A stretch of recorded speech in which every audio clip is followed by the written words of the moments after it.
Hey dosto, welcome to my channel Writing Skill Norway. To মোৰ মৰমৰ ছাত্ৰ-ছাত্ৰীসকল, ছাৰ-বাইদেউসকল আৰু বন্ধু-বান্ধৱীসকল, তো মই আজি এখন অসমীয়া ৰচনা লিখি আনিছো। এইখন হৈছে বিহু।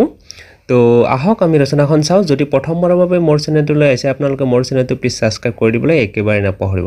তো আহক আমি ভিডিঅ'টো আৰম্ভ কৰোঁ। আৰম্ভণি। বিহু অসমীয়াৰ জাতীয় উৎসৱ, বিহু অসমীয়াৰ আয়ুস ৰেখা, বিহু অসমীয়াৰ চিনাকি, অসমীয়াৰ আবেগ।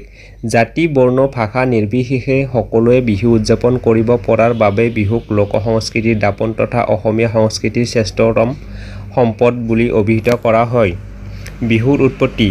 বিহুৰ উৎপত্তি সম্পৰ্কে ভিন্ন মত পোৱা যায়। কেতিয়াৰ পৰা আৰু কেনেকৈ অসমত বিহুৰ প্ৰচলন হ'ল তাক সঠিককৈ জনা নাযায়। বিহুৰ উৎপত্তি য'ৰে পৰাই নহওক, ই অসমীয়াৰ জাতীয় জীৱনৰ পৰিচয়। অসমীয়া জাতীয় জীৱনৰ কৃষ্টি, সংস্কৃতি, ৰং, আনন্দ, আবেগ, অনুভূতি আদি সকলো বিহুৰ লগত জড়িত। বিহুৰ প্ৰকাৰ। বিহু প্ৰধানকৈ তিনি প্ৰকাৰৰ। প্ৰথমতে বহাগ বিহু বা ৰঙালী বিহু, কাতি বিহু বা কঙালী বিহু, মাঘ বিহু বা ভোগালী বিহু। বহাগ বিহু বা ৰঙালী বিহু। বহাগ বিহু চ'তৰ সংক্ৰান্তিৰ পৰা আৰম্ভ হৈ বহাগৰ 6 দিনলৈ মুঠ 7 দিন পালন কৰা হয়। এই বিহুক প্ৰত্যেক দিনতে সুকীয়াকৈ নামকৰণ কৰা হৈছে। সেয়া হ'ল গৰু বিহু, মানুহ বিহু, গোঁসাই বিহু, তাঁতৰ বিহু, নাঙলৰ বিহু, জীয়ৰী বিহু আৰু চেৰা বিহু। এই 7টা বিহুকে অসমীয়াৰ 7 বিহু বুলি জনা যায়। গৰু বিহুৰ দিনা ৰাতিপুৱাই গৰুক মাহ হালধি সানি দীঘলতিৰ ঠাৰিৰে কোবাই পুখুৰীলৈ নি গা ধুৱাই আৰু লাও বেঙেনা আদি খাবলৈ দিয়া হয়। গধূলি নতুন পঘাৰে গৰু বন্ধা হয়। দ্বিতীয় দিনা মানুহ বিহু। সেইদিনা ৰাতিপুৱা সকলোৱে গা পা ধুই নতুন কাপোৰ পিন্ধে। বয়সীয়ালসকলে নামঘৰত নাম লয়। সৰুৱে ডাঙৰক সেৱা কৰি আশীৰ্বাদ লয়।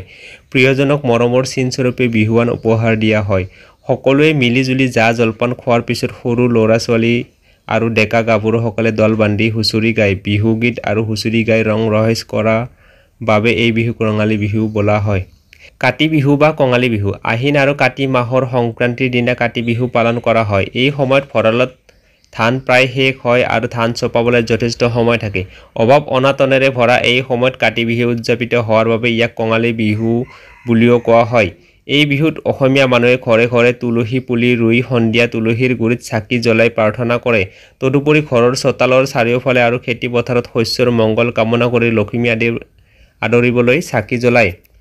মাঘ বিহু বা ভোগালী বিহু। পুহ আৰু মাঘ মাহৰ সংক্ৰান্তিৰ দিনটোক মাঘ বিহু হিচাপে পালন কৰা হয়। বিহুৰ আগৰ দিনটোক উৰুকা বোলে। এই বিহু পালনৰ আগে আগে ধান খেতি চপাই ভঁৰাল ভৰাই ৰখা হয়। এই সময়ত অসমৰ সকলো মানুহৰ ঘৰতে খোৱা লোৱাৰ নাটনি নাথাকে। একেবাৰে দৰিদ্ৰ ঘৰ হ'লেও এসাঁজ আনন্দ কৰি খোৱাৰ সম্বল থাকে। সেইকাৰণে এই বিহুক ভোগালী বিহু বুলিও জনা যায়।